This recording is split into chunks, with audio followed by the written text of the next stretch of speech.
Hi everyone, this is Sandy Alt reporting from the wild, and this is the audio podcast companion to my blog on Substack. This is episode 8, From Russia with Wolves.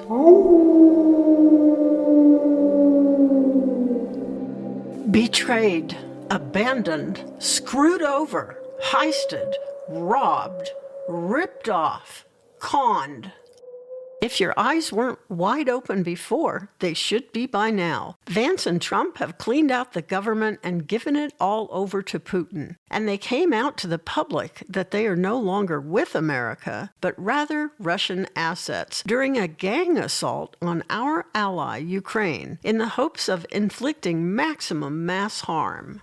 The two at the top of the U.S. government had already moved in with Putin, along with their mini-mob bosses, Rubio and Hegseth, but they hadn't made the official announcement until last Friday, when the bloated yam wannabe king slipped up and whined, "Putin went through a hell of a lot with me. He went through a phony witch hunt where they used him and Russia. Russia. You ever hear of that deal?"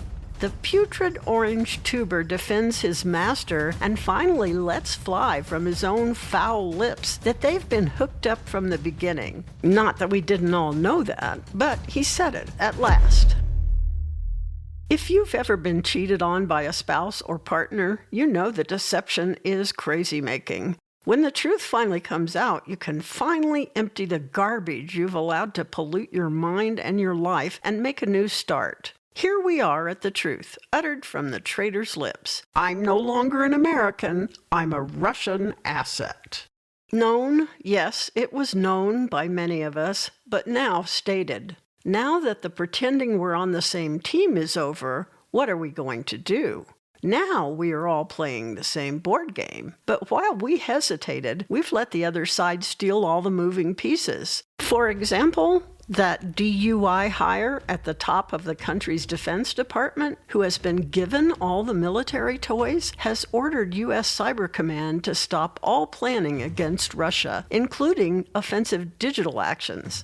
Update to all who didn't get the memo. We're allied with Putin now, and he can come on in and rummage through your underwear drawer and sniff your panties. And Rubio, he jumped on television and declared his devotion to the two Ruskies at the top of our government, defending their Oval Office attack on our ally Ukraine. This maggot son of Cuban immigrants repeatedly lied as he assured us that programs that saved lives around the world would continue after the South African apartheid-raised billionaire and his wrecking crew canceled them all. Weeks later, Rubio completely ended 10,000 aid programs, saying they didn't align with the Trump-Putin agenda. And they don't. You know why? Because a stable world, a fed world, a healthy world is harder to overtake and undermine. And overtake and undermine is what Trump-Putin Vance Muscovite is all about. So they opt for disease and starvation and savagery at the hands of a nation that used to stand for generosity and decency. What has happened while we have all been busy working at our jobs, raising and taking care of our families, doing the laundry, recycling, tending to our communities, is that the United States of America has become a Russian satellite nation. If you were paying attention, you saw this wrecking ball from hell rolling along and gathering up detritus and wreaking havoc. But if you weren't, hello, you no longer live in a democracy. The Trump-Putin-Vance Muscovite oligarchy severs the lifeline for millions caring nothing that they will die. They fire tens of thousands indiscriminately without any consideration, caring little for what harm may befall them or our country, because they have all the money and all the power, and they believe they can't be touched by any of the fallout caused by their cruelty. They deliberately do things to make democracy die. They wave chainsaws and give Nazi salutes as they jump up and down on the body of their victim, the United States of America, and cheer. They shout aloud, "Let the famine, the disease, and the cruelty reign. Long live the uber rich. Long live us Putin." Oh, and if you thought anyone was coming to save us, the hope that it's the courts is dubious at best. While he and Amy Coney Barrett did ultimately side with the liberals on the Supreme Court in rejecting Trump-Putin's attempts to freeze billions in foreign aid from the State Department and USAID, John Roberts, besides spearheading a landmark decision that made a president king, also helped Trump-Putin twice in the past several weeks by staying reasonable and just orders issued by lower court judges, giving the regime more time. As with all cases Trump-Putin before, Roberts is not above using delays like this to help the Russian mob running the U.S. government, whether it's an extension of time on their illegal freezes or decimating the government's ability to function by illegally firing federal employees and destroying its agencies. Mind you, Congress, in a functioning democratic government, holds the power of the purse. But this GOP-dominated Congress is not interested in anything beyond pushing through a budget resolution that will impose huge costs and hardship on the many while providing a gargantuan tax break for the few uber-wealthy at the tippy top of the stratosphere of incomes. Their bill includes massive cuts for food assistance, health coverage, and help for those wanting to attend college, among literally thousands of other things that make our country strong. The MAGA Musk Trump-Putin bill raises costs for those in poverty and will increase the number of people without health coverage, and it will balloon the deficit. Trump-Putin and his mob of GOP lickspittle garnered votes from the worst among us by promising to bring costs down on day one, and then promptly proceeded to pardon criminals, reduce our standing in the world, cut ties with our allies, stop all aid to other countries, and make the poor poorer and the rich richer in our country, while opening the doors to Russia to come on in and take whatever they want. Notable, too, is that these Russians in our White House have slashed thousands of jobs at national parks, public lands, and protected rivers. This is not a cost-saving move. The National Park Service receives less than 1/15 of 1% of the federal budget. Let me say that again, because the amount is so minuscule you could easily have missed it. Less than 1/15 of 1%. No, the move to leave public lands and our greatest wild treasures unprotected is another greed smash-and-grab move so that those beautiful sacred places will lie prone for the corporate rapists who want to come in and mine, drill, and profit, baby, profit. Just watch. Billionaires will be building homes in the most beautiful spots. Watch for rows of their mansions on the rim of the Grand Canyon, in Yellowstone overlooking the falls, in Yosemite. The spoils of our treasure are being divided up among the billionaires today, and it won't stop until we stand up and stop it.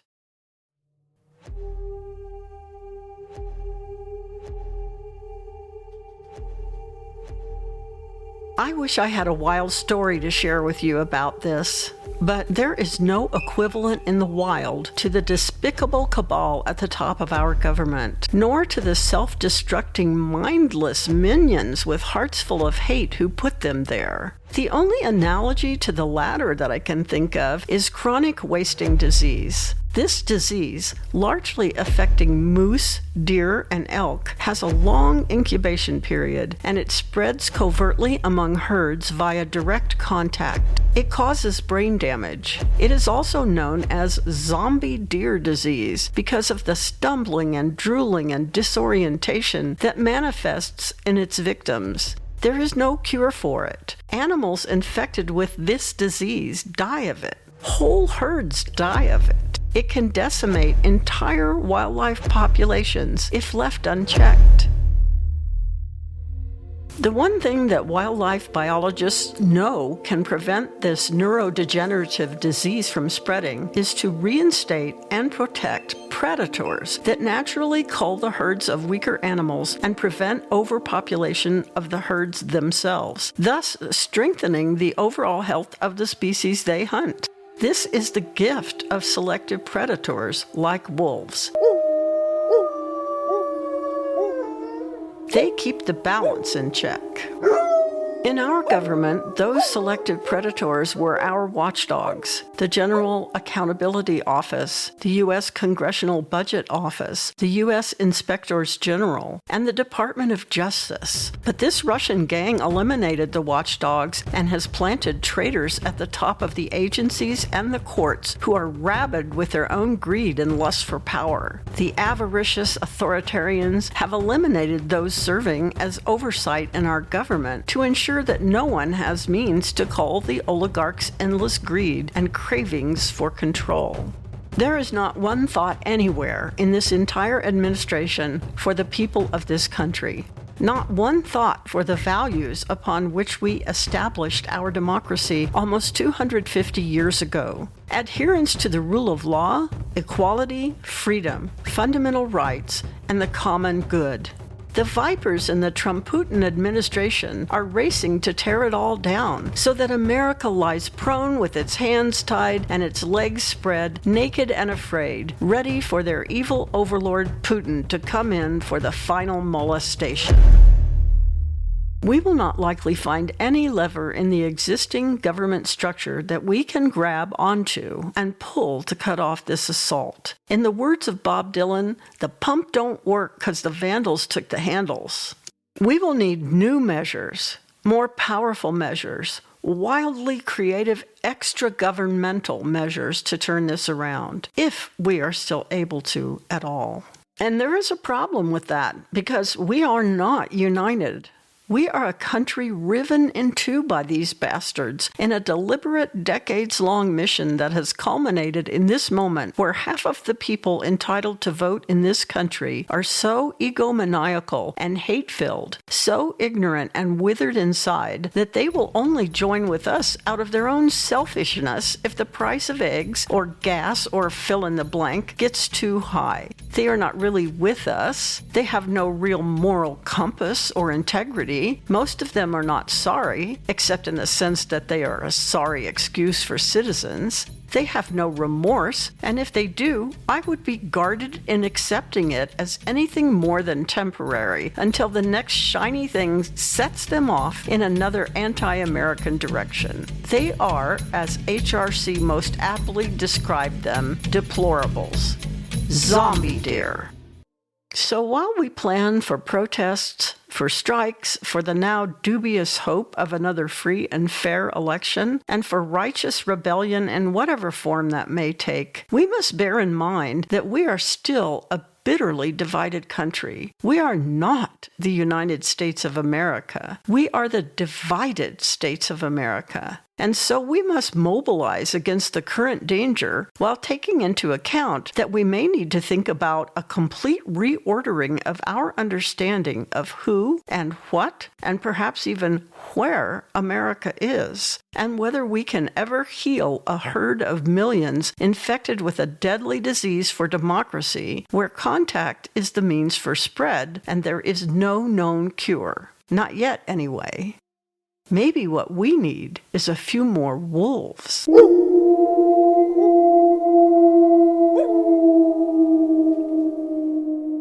I say this as a lifelong advocate for wolves and the wild.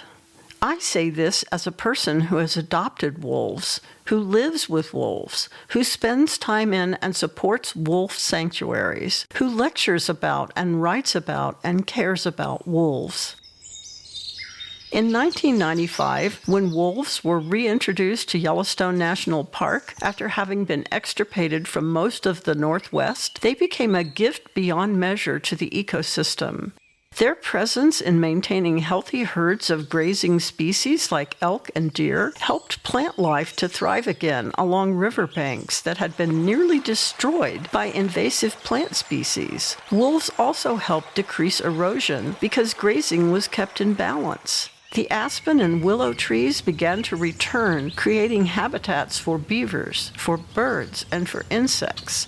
Species reemerged that had vanished from the area: songbirds, eagles, foxes, badgers, and mice. As selective predators, wolves culled the weak from the grazing herds, checking the spread of chronic wasting disease. Therefore, healthy populations of elk, deer, and moose flourished too.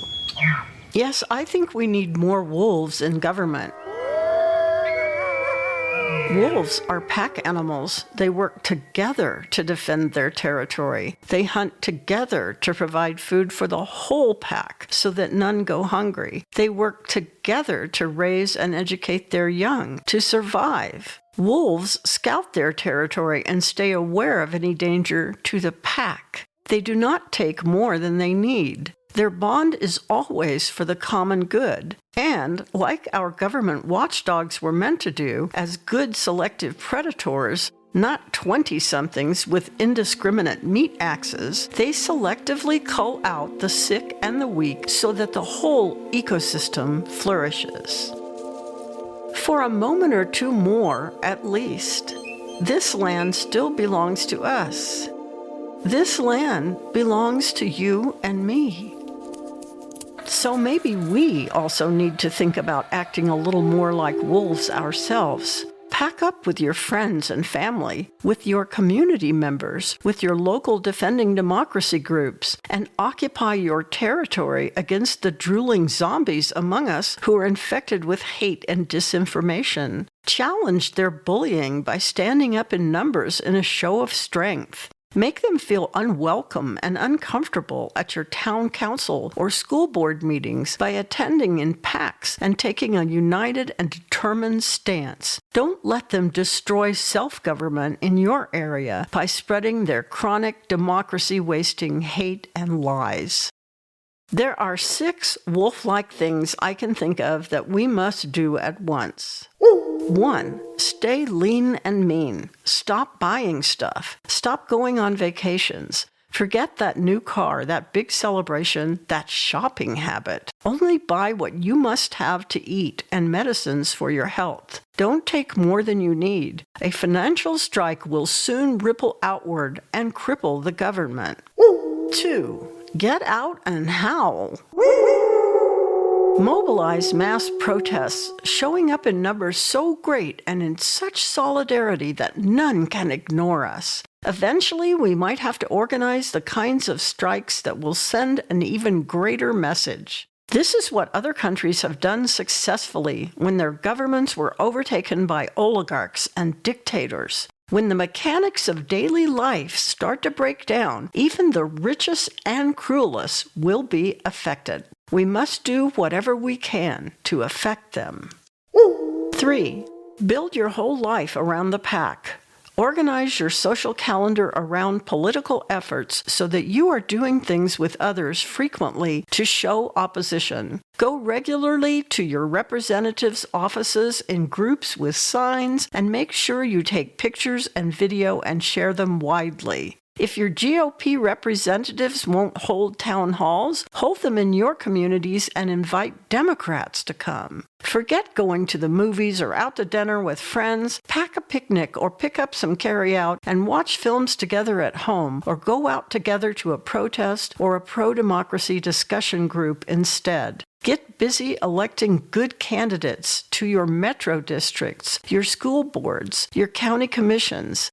This is your new social life under the Trump-Putin regime. 4. Cut off bad behavior between pack members with some fierce growling. Raise your voice to insist that your local Democratic Party stop with the primaries. We can't afford the time, energy, or money to support multiple candidates for a single office. We have to consolidate our strength and resources early to give everything to our best candidates in order to win the seats we can. So we must be focused on one candidate per seat from the get-go for the next elections. Those vying for the seats need to get together early on and draw straws, or decide who is going to run and skip the primary against one another. We cannot afford a single division. 5. Create beauty and support beauty. If you have creative talents, use them to defend democracy.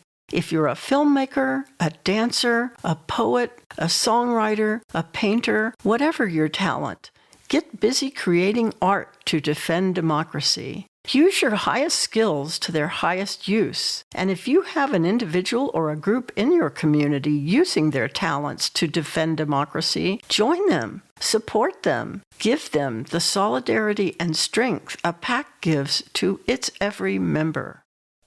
6. Celebrate the good things. Don't forget to find some joy wherever you can. If you find a patch of sunlight, stop and roll around in it. If you get a chance to visit loved ones, take the time to really enjoy their company while you can. Wherever you live, I hope you will rise to defend democracy and join with your PAC to help heal our country. This has been Sandy Alt reporting from the wild. You can read and subscribe to the companion blog to this podcast on Substack. I enjoy including my own original music on these podcasts, and I hope you like that too. And if you want more stories from the wild, look for my Wild Mystery series in book, audiobook, and ebook. You can start with any book in the series and go wild. Please share this podcast with your friends, and I'd love for you to leave me a comment. Take care.